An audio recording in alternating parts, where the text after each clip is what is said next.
గిరిజనులకు 12% రిజర్వేషన్పై త్వరలోనే నిర్ణయం తీసుకుంటామన్నారు సీఎం కేసీఆర్. తండాలను గ్రామ పంచాయతీలుగా గుర్తించాలని ఇప్పటికే ఆదేశాలు జారీ చేశామని అన్నారు.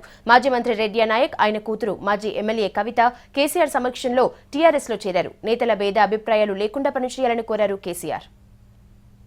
నేను రెడ్డి నాయక్ గారితో, సత్యవతి రాథోడ్ గారితో నేను కోరేదేమంటే, నాయక్ గారు సీనియర్ నాయకులు, సత్యవతి రాథోడ్ కూడా టీఆర్ఎస్ పార్టీలో మొన్న చేరి ఆమె కూడా కృషి చేస్తూ ఉంది. కాబట్టి మీకు గతంలో భేదాభిప్రాయాలు ఉన్నా కూడా దయచేసి నేను ప్రార్థించేది ఒకటే, ముఖ్యంగా రెడ్డి నాయక్ గారు ఎక్కువ బాధ్యత తీసుకోవాలి. మీరు సీనియరు, తను మీకంటే జూనియరు.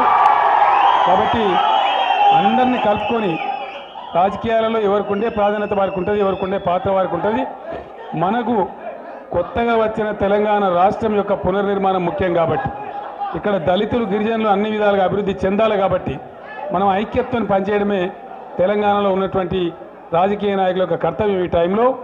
అందుకే రెడ్డి నాయక్ గారు ఈరోజు టీఆర్ఎస్లో చేరేదాన్ని కూడా నేను చిల్లర రాజకీయ చేరికలాగా నేను చూడడం లేదు.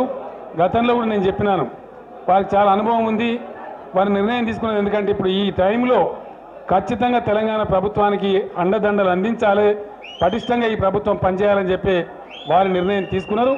వారి వెంట వచ్చిన అందరికీ కూడా మరొకసారి నేను స్వాగతం తెలియజేస్తూ